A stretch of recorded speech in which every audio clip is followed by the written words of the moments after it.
राठी जी का स्वागत करते हैं। गुड मॉर्निंग राठी जी। बाजार 16,800 पे आ गया है। हमारी और आपकी लास्ट जब बातचीत हो रही थी तो काफी नीचे थे।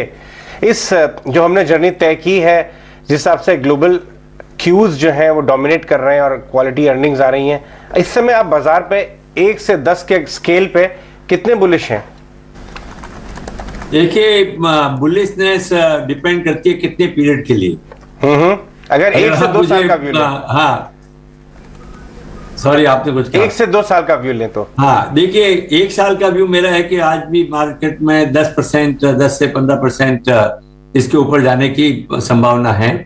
परंतु ऐसा मार्केट वॉलेटाइल है, जैसे आपने कहा कि जो वर्ल्ड के मार्केट्स हैं उससे काफी इफेक्ट हो रहा है, और पर्टिकुलरली पिछले 8-10 महीने में जो जिस तरह की FI की अपने सेल आई, उसका असर भी मार्केट में दिखा।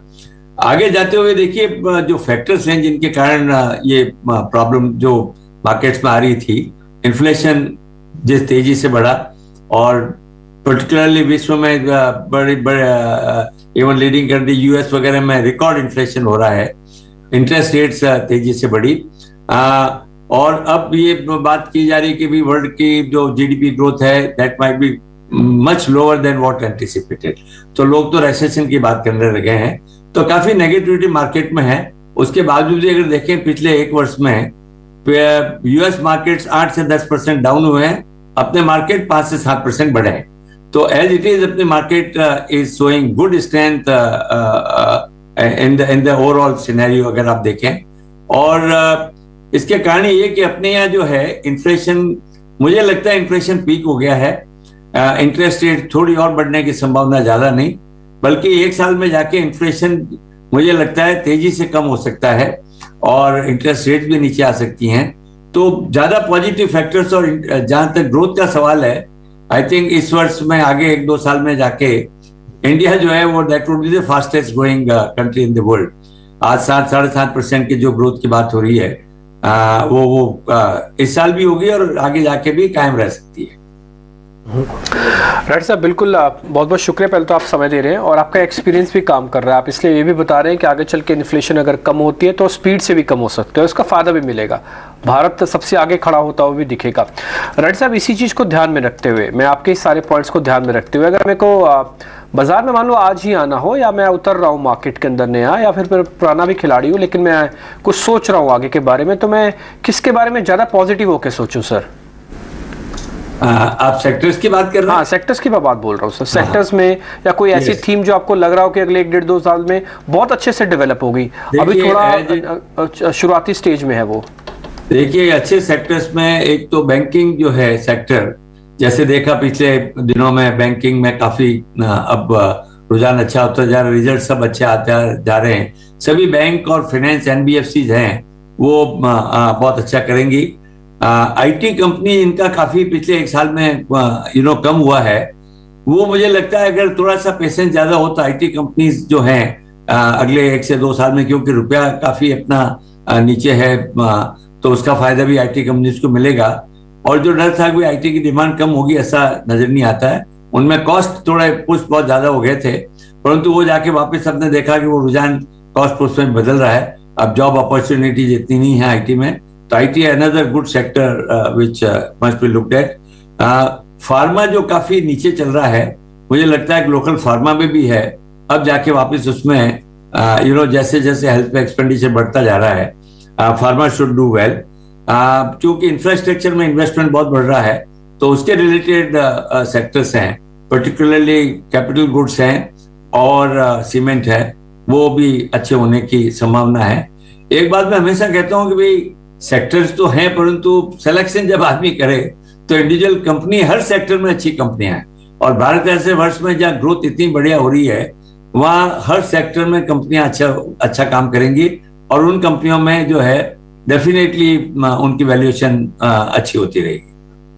गुड मॉर्निंग राठी जी। बिल्कुल, ये तो कुछ स्पेसेस आपने बताया जिन पर अच्छी बुलिश बेट्स लेने का समय आ गया है, लेकिन अगर मिड कैप स्पेस में अगर इन्हीं थीम्स को या इन्हीं सेक्टर्स को बांटना, तो आपको सबसे जल्दी तेजी कहाँ लगती है?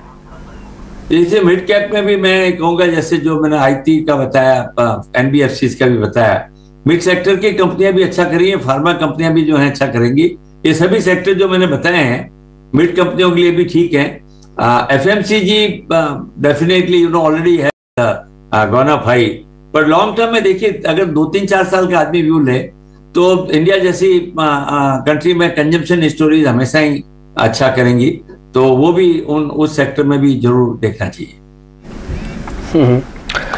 राठी साहब, एक चीज आपसे और पता करनी थी, ये बिना FIs की खरीद के चला हुआ बाजार है, ये पुलबैक काफी स्ट्रॉन्ग आया, इसमें FIs है नहीं।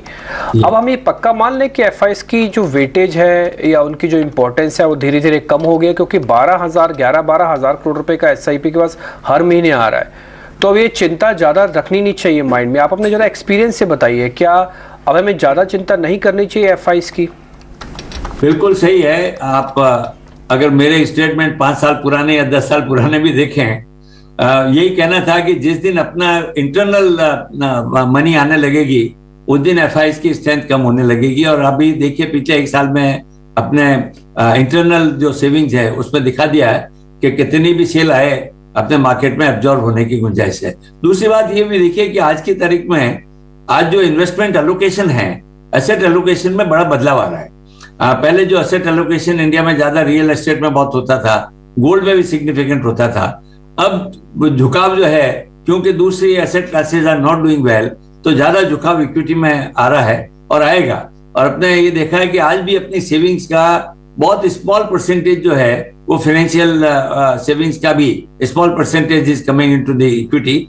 आई थिंक गोइंग फॉरवर्ड जैसे जैसे लोगों को ये एजुकेशन बढ़ रही है, आपने देखा पिछले 2 साल में कितने नए लोग आज मार्केट से जुड़े हैं, तो जैसे जैसे ज्यादा लोग इसमें जुड़ेंगे सेविंग्स का लार्जर परसेंटेज आएगा। मेरा मानना है अभी भी we are very small percentage of the savings. अगले 10 साल का अगर अब मैं बात करूं आपसे, तो 10 साल में डेफिनेटली अपनी internal savings will become very very strong. और इसलिए मुझे जो आपने स्टेटमेंट दिया कि FIs की जो चिंता पहले करनी चाहिए थी वो आज करने की जरूरत नहीं है, बल्कि यह है कि जब अगर इंडिया अच्छा करेगा तो even you might see the inflow coming from FIs in next 1 to 2 years again। जी, एक सवाल आपसे जानना चाहूंगा मैं अपने तजुर्बे से। बाजार में कई बार डेटा पॉइंट्स, दुनिया भर का डेटा एनालिसिस, वो सब एक तरफ और तजुर्बा एक तरफ। आपके तजुर्बे से क्या आपको सेंस लग रहा है कि हमने भारतीय बाजार में एक बॉटम, ड्यूरेबल बॉटम बना दिया है और यहां से हम भले ही कितने धीरे धीरे लेकिन 12 से 14 महीने में हायर लेवल पे होंगे, उस बॉटम को वायलेट नहीं करेंगे वापस दोबारा?